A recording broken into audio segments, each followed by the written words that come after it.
sehingga tercapai capaian pembelajaran. Nanti Bapak Ibu bisa melihat di alamat yang saya sebutkan tadi. Kemudian mungkin sebelum kita mengembangkan mata kuliah yang dijalankan secara daring ini tadi, kita harus membuat sebuah tabel atau metrik objek pembelajaran. Objek pembelajaran ini adalah subunit terkecil sebuah konten untuk mendukung tercapainya satu capaian pembelajaran. Jadi ibaratnya begini, kalau satu mata kuliah itu kita bagi dalam beberapa pokok bahasan, kemudian satu pokok bahasan atau satu bab ini kita bagi dalam sub pokok bahasan atau subbab, sampai unit terkecilnya apa? Unit terkecil ini akan mendukung satu capaian pembelajaran. Nanti Bapak Ibu lihat di SNPT, di Permendikbud nomor 49 tahun 2014, kita mendesain ini meskipun dengan peraturan baru, tetapi di peraturan lama juga ada, bagaimana sebuah mata kuliah mencapai satu capaian pembelajaran dan bisa di breakdown menjadi beberapa sub capaian pembelajaran. Itulah yang kita desain. Kemudian misalkan untuk capaian pembelajaran mahasiswa mampu menjelaskan, maka nanti ditaruh itu konten atau sumber belajar yang isinya adalah teks, ada fakta bisa dalam bentuk gambar, dalam bentuk video. Nah, ini akan memicu mahasiswa untuk mampu menjelaskan. Misalkan untuk mampu menghitung, harus ada sumber belajar yang berisi prosedur bagaimana cara menghitung. Berarti kita taruh itu sumber belajarnya bisa teks, bisa prosedur dalam bentuk tabel, algoritma, video. Jadi semua sumber ini sudah kita teliti mana sumber yang mampu mendukung tercapainya satu capaian pembelajaran. Kemudian Bapak Ibu jangan lupa bahwa mengembangkan sebuah mata kuliah daring itu tetap bertumpu pada kemampuan 3 aspek kognitif, psikomotorik, afektif. Kalau secara face to face ini sangat mudah. Sangat mudahnya bagaimana? Karena memang bagaimana kita melatih mahasiswa untuk dia menggunakan otot-otot tangan, kaki untuk meningkatkan kemampuan psikomotoriknya. Misalkan pekerjaan di lab, itu kita bisa melatih mereka. Tetapi secara e-learning, secara daring ini tidak mudah. Maka harus ada sumber belajar yang mampu meningkatkan kemampuan psikomotorik mereka. Yang agak sulit adalah kemampuan afektif. Salah satu contoh kalau kita menaruh capaian pembelajarannya, mahasiswa mampu menjelaskan dengan komunikasi yang baik. Nah, komunikasi yang baik ini berarti harus ada sebuah sumber belajar yang menyebabkan dia menggunakan bahasa yang santun, menggunakan EYD. Jadi itu yang agak sulit. Ini harus kita beri contohnya. Kita taruh sumber-sumber belajar sehingga mampu berkomunikasi secara baik. Kami telah menjalankan dengan mahasiswa Unsri. Mulai ini adalah minggu ke-15 untuk mereka. Ada beberapa evaluasi di dalam pembelajaran, mulai bentuk tugas yang mereka upload, ada quiz online yang kita batasi waktu, ada juga kemampuan komunikasi pada saat chatting. Saya nilai kemampuan penggunaan bahasanya. Meskipun mata kuliahnya adalah pengendalian otomatis, tapi mereka tahu bahwa kemampuan menggunakan bahasa itu juga dinilai. Dan saat ini kami akan mengevaluasi kemampuan mereka di dalam mendesain, merancang sebuah contoh kasus di plan dengan menggunakan konsep pengendalian otomatis. Nah, ini mereka sudah tahu yang dinilai tidak hanya kemampuan mereka merancang dengan konsep pengendali ini, tapi juga menggunakan software yang kami usulkan, salah satunya MATLAB, atau mereka bisa membangun dengan bahasa pemrograman yang lain. Dari apa yang telah kami implementasikan, Bapak Ibu, ternyata apa kelemahannya pada saat pembelajaran yang dikatakan sinkron, waktu yang bersamaan, ini adalah chatting. kalau kita tidak bertatap muka, mereka itu agak malu, agak enggan untuk memulai komunikasi. Dan si dosen harus bisa men-trigger setiap mahasiswa yang ada di tempat jauh ini untuk mampu menyampaikan kemampuan komunikasinya. Jadi kita panggil satu persatu melalui e-learning ini, kita sapa satu persatu, kita ajak mereka untuk ikut berbicara. Jadi kelemahannya adalah peningkatan kemampuan afektif di dalam sistem e-learning. Saya lihat psikomotorik sudah tercapai, kognitif sudah, hanya afektif yang kelihatannya belum. Karena dari 74 mahasiswa yang ada di Unsri, mahasiswa saya saat ini, sekitar rata-rata 12% saja yang mereka mau berkomunikasi.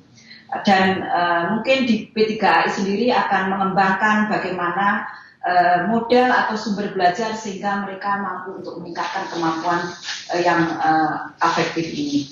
Mungkin itu yang bisa kami sampaikan, Bapak Albert. Kita bisa diskusi, silakan. Dan rasanya dengan e-learning ini banyak hal yang kita bisa dapatkan manfaatnya. Tidak saja di satu sisi memikirkan atau meningkatkan kemampuan mahasiswa yang ada di Indonesia, tapi di luar itu banyak sekali. Jadi mungkin Bapak Ibu yang ada di Injen silakan untuk memulainya menggunakan e-learning yang awalnya kita pakai di kelas kita, kemudian kita kembangkan lagi untuk prodi yang lain, dan kemudian skala berikutnya untuk nasional. Mungkin demikian Bapak Albert. Oke, terima kasih Ibu. Aulia, ya. Kami juga di sini sambil menampilkan presentasi yang dikirim dari Ibu Aulia mengenai seri ITS. Sementara saya informasikan di sini karena kami habis gerbang kami baru dibuka, ini di sini baru ada 3 orang, itu Ibu Endang dari Pertambangan, Ibu Monita dari Teknik Planologi, Perencanaan Wilayah Kota, dan Pak Wika dari Teknik Sipil gitu. Dan memang kami lihat di sini Musamus itu sudah ikut dalam sistem seri ETS ini ya, terutama di jurusan sipilnya gitu. Ya, banyak itu. Ada 2 mata kuliah dari teknik sipil yang kita tawarkan secara nasional. Ada struktur beton dan ilmu ukur tanah. 2 mata kuliah itu, Bapak, yang kita tawarkan untuk mata kuliah sipil. Oke. Ini kalau boleh kami tahu gitu, ini sebelum acara ini memang beberapa dosen kami itu sudah berdiskusi gitu, terutama nanti masalah partisipasi mahasiswa itu sampai sejauh mana dinilai oleh dosen kami atau dosen dari ITS gitu, atau dosen ITS dan dosen kami punya persetujuan sementara dulu gimana, baru mahasiswa kami boleh ikut, atau gimana prosedurnya ya? Ya Bapak, mungkin saya lupa menyampaikan di awal sebelum partisipan ini masuk di mata kuliah yang misalkan dikelola ITS, itu ada proses administrasi, Bapak Ibu. Nanti ini bisa melalui dikti, Pak Royan mungkin bisa menyampaikan. Yang sekarang ini kami jalankan adalah komunikasi antar 2 perguruan tinggi. Jadi perguruan tinggi penyelenggara dalam hal ini ITS dan pengguna Musamus, kemudian ada Unsri, ada komunikasi awal, Pak. Kemudian apakah ikut full selama 16 minggu dan SKS-nya sama? Bisa saja Bapak hanya menggunakan separuh dari itu. Tetapi nanti kalau sudah ini sudah ada persetujuan dari dikti, sudah full Pak, tidak boleh separuh-separuh. Tidak sebagian mengambil di ITS, sebagian Bapak Ibu jalankan sendiri. Seperti yang kami lakukan karena mahasiswa Unsri itu mulainya di semester 3. Jadi ada 2 semester yang kami tidak mengevaluasi. Sehingga sekitar 10% itu evaluasi dari Unsri dan 90% dari ITS. Kemudian nanti hasil evaluasi ini akan dikirim secara resmi oleh pihak ITS. Begitu Pak. Oh gitu ya. Jadi sebelum implementasi memang harus ada komunikasi awal. Mahasiswa yang di PT Pengguna didaftarkan di ITS. Kemarin kita masih menggunakan begini, tidak bisa mereka masuk secara otomatis sendiri begitu sebagai student melalui dekannya, dekan Fakultas Teknik mengirimkan data, ada 74 mahasiswa mengikuti mata kuliah ini gitu, itu antar perguruan tinggi. Kemudian ITS memasukkan sebagai student untuk mata kuliah yang dikelola ITS, begitu Pak. Oh gitu. Iya. Waktu kuliahnya itu berarti harus mengikuti waktu kuliah dari ITS gitu ya, di e-learning ini? Tidak Pak, tidak mengikuti. Saya yang mengikuti UNSRI. Jadi desain mata kuliah e-learning itu kita bisa start minggu pertama itu sesuai dengan pembelajaran di PT Pengguna. Oh gitu. Pengguna. Iya. Kita bisa desain ini. Nanti misalkan upload tugas satunya di minggu berapa itu disesuaikan minggunya perguruan tinggi pengguna, bukan perguruan tinggi penyelenggara. Oh iya. Iya. Oke. Mungkin di sini teman-teman ada yang mau menanyakan gitu? Ini ada tambahan lagi 2 orang dari Fisika, Ibu Oktalia dan Pak Sony, Fisika MIPA. Ya, kami dari teknik fisika Pak. Oh gitu. Dari teknik fisika, kalau yang mata kuliah dari fisika murni belum ada. Oh, iya. Masih dijalankan di ITS saja, belum dijalankan secara nasional. Oh iya. Ya. Dari nasional mungkin ada offering dari fisika. Oh ya, dari begini Pak, yang ikut di dalam PDITT pembelajaran daring Indonesia terbuka terpadu itu ada 5 perguruan tinggi negeri, ITS, UI, ITB, UGM, ada BINUS dan Aptikom. Yang dari UI menawarkan mata kuliah matematika fisika. Mungkin yang dari fisika bisa menggunakan ini di mata kuliah yang ada di UI.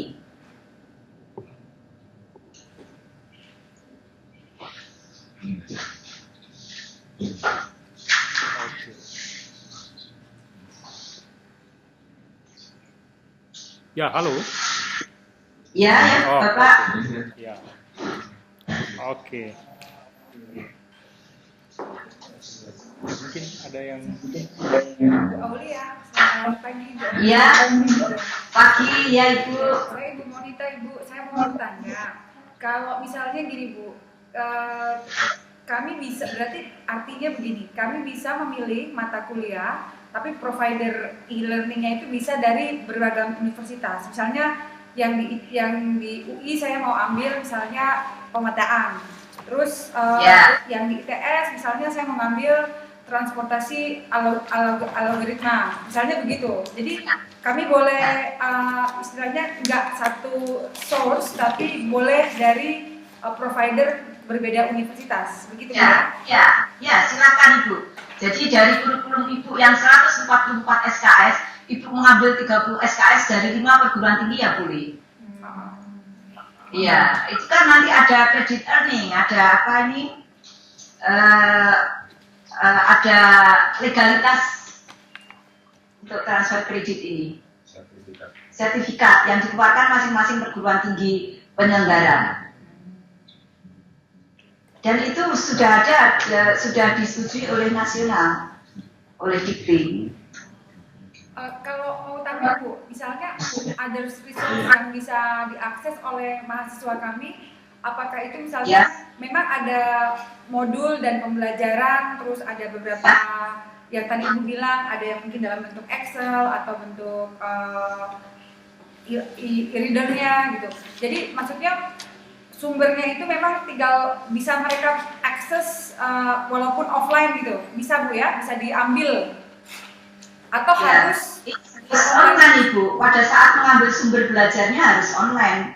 Jadi kegiatan pembelajarannya mengambil sumber yang ada di bisa diambil gitu. Oh ya, setelah diambil mereka belajar mandiri.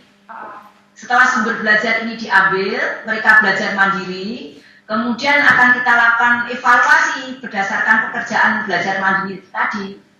Mengumpulkan tugas, kita beri kuis, Oke. gitu.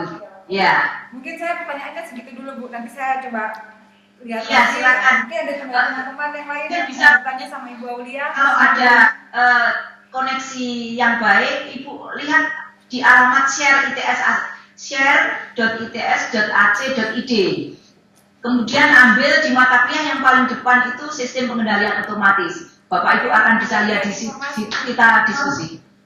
Share Iya.